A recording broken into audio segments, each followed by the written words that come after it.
नमस्कार, सुप्रभात. मी श्वेता. तुम्ही पाहताय न्यूज 18 लोकमत. विशेष बुलेटिनमध्ये तुमचं स्वागत. नाशिकच्या प्रसिद्ध पांडव लेण्यांच्या 25 लेण्यांमध्ये आता आणखी 3 लेण्यांची भर पडली आहे.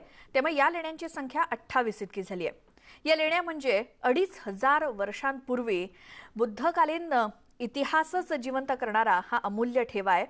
सातवाहन, क्षात्रव आणि अबीर या 3 घराण्यांच्या 500 वर्ष कालावधीत या लेण्या कोरण्यात आलेल्या आहेत. आणि या लेण्या नेमक्या कोणता इतिहास सांगतात, त्या नेमक्या कशाच्या साक्षीदार आहेत, रामायणकालीन भूमी म्हणून ओळख असलेल्या नाशिकचा हा ठेवा इसवी सन पूर्व नेमका काय इतिहास सांगतो आणि नाशिकच्या या भागाची गोवर्धन म्हणून ओळख होती, काय आहे त्यामागचा इतिहास. न्यूज 18 लोकमत नेमका या सर्व गोष्टींचा शोध न्यूज 18 लोकमतनं सुरू केला आणि इतिहासाच्या उदरात लपलेल्या अनेक गोष्टी समोर आल्या. पाहूयात आमचे प्रतिनिधी प्रशांत बाग यांचा हा खास रिपोर्ट.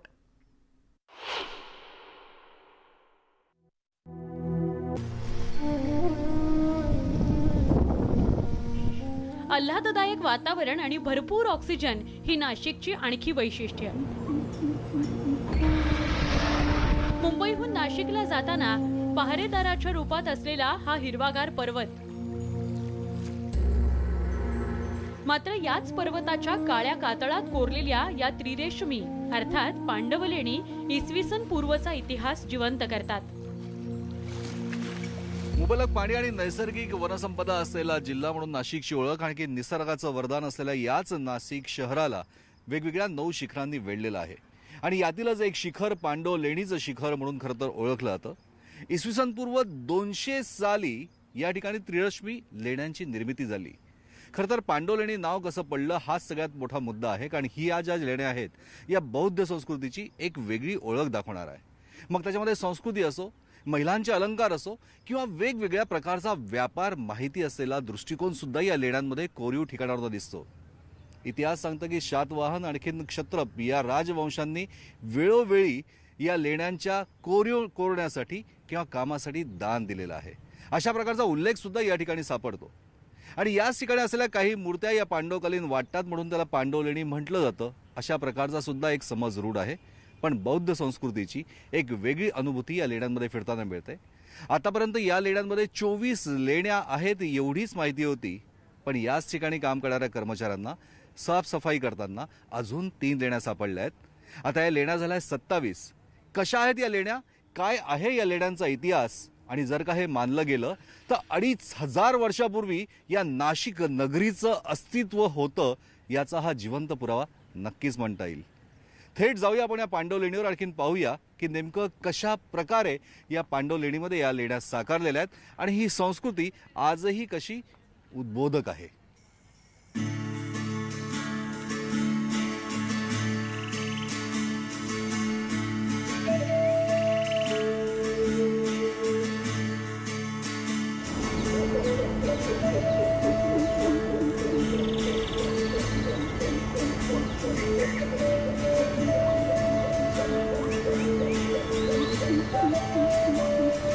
या पर्वतावर आजच्या युगातही चढणं वाटतं तितकं सोपं नाही. प्रवास करताना दुतर्फा जंगल लागतं.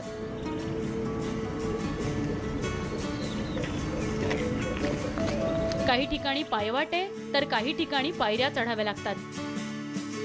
समुद्र सपाटीपासून तब्बल 1700 मीटर उंचीवर हा प्रवास करावा लागतो. त्याचबरोबर केंद्रीय पुरातत्व खात्यानं लावलेले फलक आपल्याला मार्गदर्शन करतात. त्याचवेळी आपल्याला कधी पक्ष्यांचा गुंजारव तर कधी मोरांची केकावली ऐकू येते.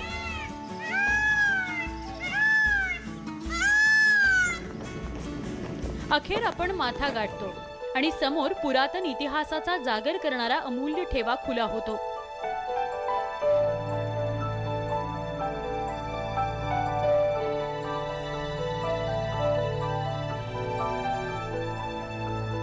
समुद्र सपाटीपासून जवळपास 1700 मीटर उंचीवर असलेला पांडव लेणीचा हा पहाड अखेर आपण सोडून पोहोचलोय. त्रिरश्मी बौद्ध गुफा म्हणजे काय तर पाली भाषेतल्या तिरन्नू या शब्दावरनं खरं तर हा शब्द जन्माला आलेला आहे. तिरन्नू या शब्दाचा अर्थ काय तर सूर्याची 3 प्रकाश किरणं. या गुफांची रचनाच इतकी सुंदर आहे की ज्या पद्धतीनं उत्तरी भाग असो किंवा दक्षिणी भाग असो किंवा मध्य भाग असो, या ठिकाणी सूर्याची जी किरणं आहे ती प्रत्येक ठिकाणावरून परावर्तित होत असतात, म्हणून या ठिकाणी सूर्यप्रकाश कायम असतो.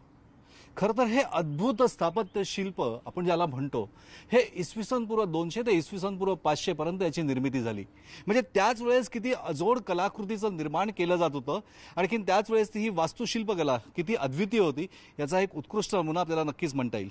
हा जो पूर्ण भाग आहे आता पहाडाचा, हा त्यावेळेस नाशिकचं नाव गोवर्धन होतं अशा प्रकारची नोंद गॅझेटमध्ये सापडून येते.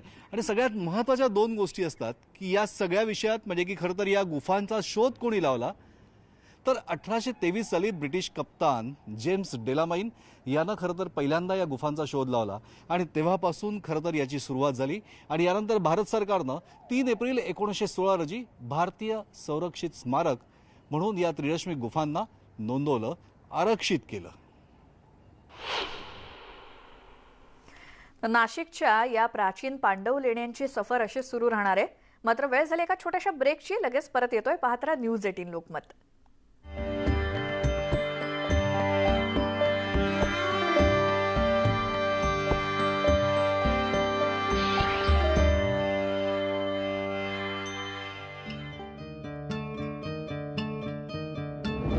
घड्याळांचा अनोखा संग्रह करणारा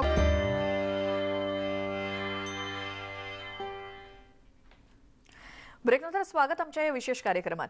आता आपण पाहणार आहोत पांडव लेण्यांची काही खास वैशिष्ट्य.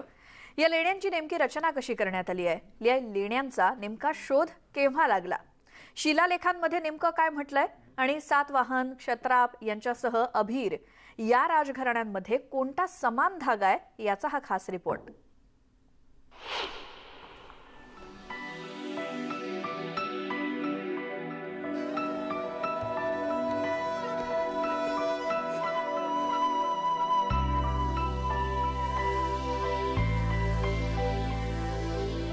आपण या ठिकाणी पोहोचतो तेव्हा एक गोष्ट ठळकपणे जाणवते, ती म्हणजे या लेण्यांचं नाव पांडव लेणी असलं तरी पांडवांचा त्याच्याशी काहीही संबंध नाही. त्याचबरोबर या ठिकाणी बुद्धकालीन संस्कार आणि संस्कृती याचा सुरेख मिलाप बघायला मिळतो.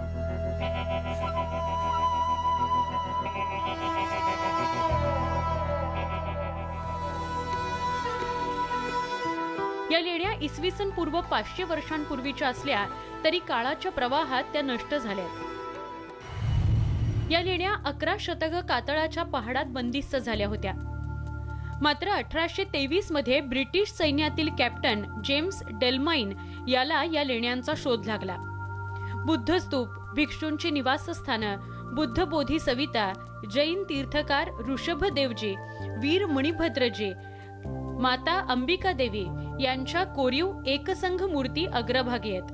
त्याचबरोबर ग्रीस, इराणमधून आलेल्या क्षत्रापांनी सातवाहनांमधून हा प्रदेश हिरावून घेतला. इसवी सन पूर्व 200 वर्षांपर्यंत सातवाहन साम्राज्य जेरीस आलं. त्यातच सातवाहन राजघराण्याची धुरा युवा राजा सातकर्णींकडे आली. त्यांनी क्षत्रापांचा पराभव केला. हा सगळा इतिहास पाली आणि प्राकृत भाषांमधील शिलालेखामध्ये आढळतो. या गुफा म्हणजे सातवाहनांच्या यशाची खरं तर कीर्तिगाथा. आणि याच ठिकाणी सम्यक विचार त्यांनी दिला. क्षहरात वंश निर्वस करीत असं म्हणत सातवाहन यश प्रतिष्ठा करस, अशा प्रकारचा उल्लेख या ठिकाणी जागोजागी दिसतो.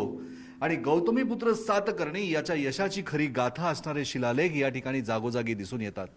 खरं तर हा सगळा एकेकाळी म्हणजे इसवी सन पूर्व 200 ते 2500 यापर्यंतचा हा सगळा प्रदेश म्हणजे सातवाहनांचा प्रदेश. पण क्षात्रपांनी, नहपान क्षात्रपांनी खरं तर या ठिकाणी त्यांना पराजित केलं आणि हा सगळा प्रदेश त्यांनी ताब्यात घेतला. अनेक वेगवेगळ्या प्रकारच्या जागांनी खरं तर हा प्रदेश तयार झाला. आणि त्याच वेळेस सातवाहन राज्य जे होतं ते अक्षरशः क्षतीपर्यंत पोहोचलं होतं.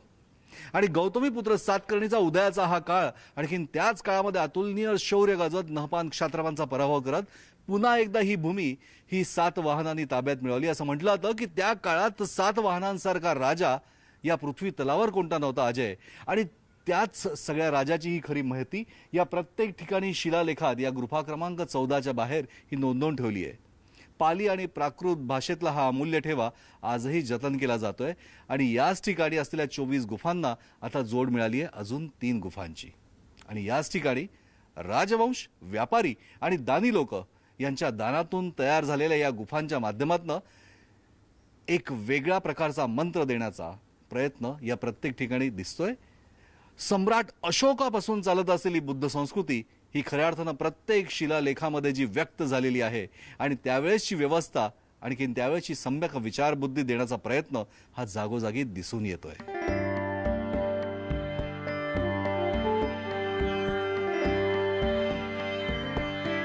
या लेण्यांमध्ये 5 पांडव सदृश्य मूर्ती आहेत. त्यामुळे या लेण्यांना पांडव लेणी असं नाव पडलं. असं असलं तरी या त्रिरेशमी मालिकेतल्या लेण्या आहेत.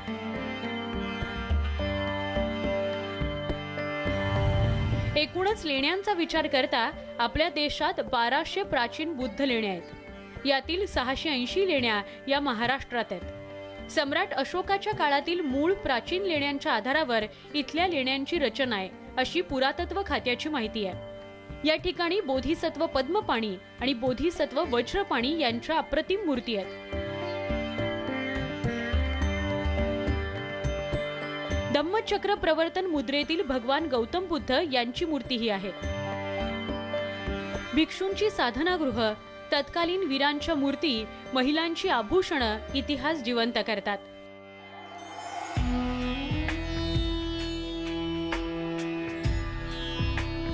या भूमीवर सातवाहन, क्षत्राप यांच्यासह अभिर घराण्याचीही सत्ता होते.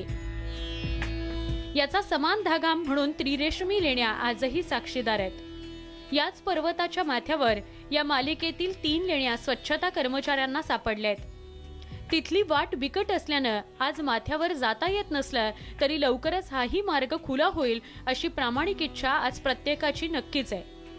मात्र काळाच्या उदरात गडप झालेला पुरातन ठेवा आज आपल्या देशात जागोजागी आहे. त्याचं संवर्धन करण्यात आपण कमी पडतोय हेच खरं.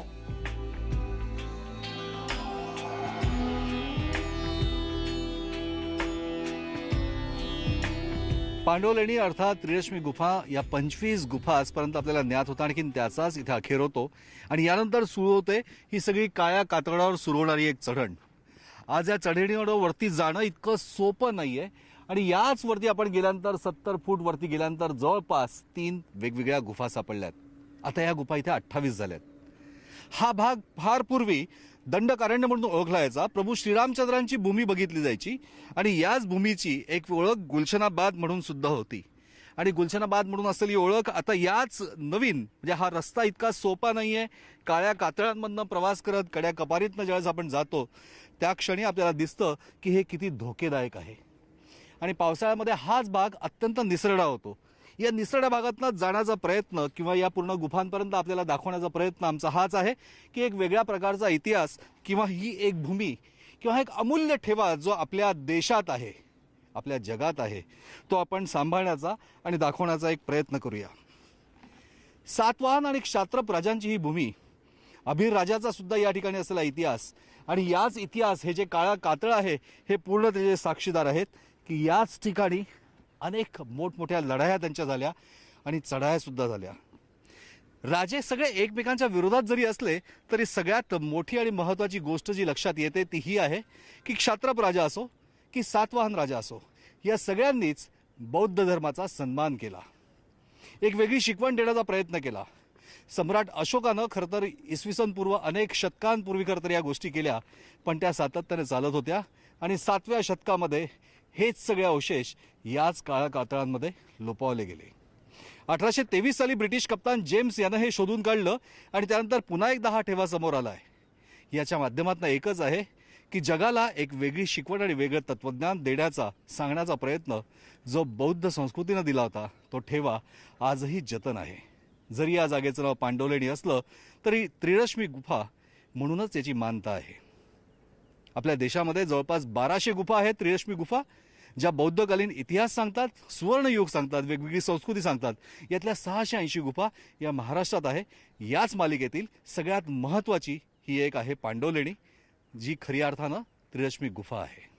न्यूज 18 लोकमतच्या माध्यमातून हा विषय किंवा हा अमूल्य ठेवा आपल्यापर्यंत पोहोचवण्यामागचा हाच एक प्रयत्न आहे की या ठिकाणी सुद्धा एक असा इतिहास आहे की जो इतिहास आपल्याला इसवी सन पूर्व अनेक गोष्टी आपल्याला सांगतो आणि याच्यातनंच एक लक्षात येतं की नाशिकचा इतिहास जवळपास 2500 वर्ष पुरातन आहे. व्हिडिओ जर्नलिस्ट हेमंत बागुलचा प्रशांत बाग, न्यूज 18 लोकमत, पांडवलेणी, नाशिक. आणि ही सगळी माहिती घेतल्यानंतर वेळ झाली आहे या बुलेटिनमध्ये इथेच थांबण्याची. मात्र हा पूर्ण कार्यक्रम इतिहासाला गवसणे हा जर तुम्हाला पुन्हा एकदा पाहायचा असेल तर आमच्या न्यूज 18 लोकमतच्या यूट्यूब चॅनलला सबस्क्राईब करा आणि हा संपूर्ण व्हिडिओ तुम्हाला पुन्हा पाहता येईल. फेसबुक आणि ट्विटरवर आम्हाला फॉलो देखील करा. पाहत राहा न्यूज 18 लोकमत.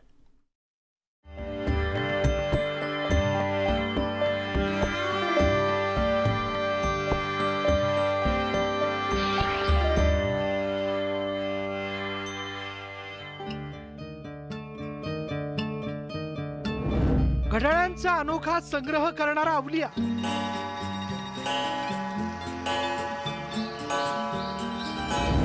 संग्रहाची विदेशात घेतली दखल,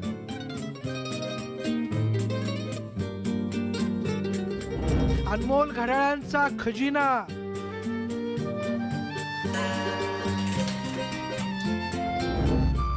घड्याळ पुण्याची, टिकटिक अमेरिकेत. पहा रविवारी दुपारी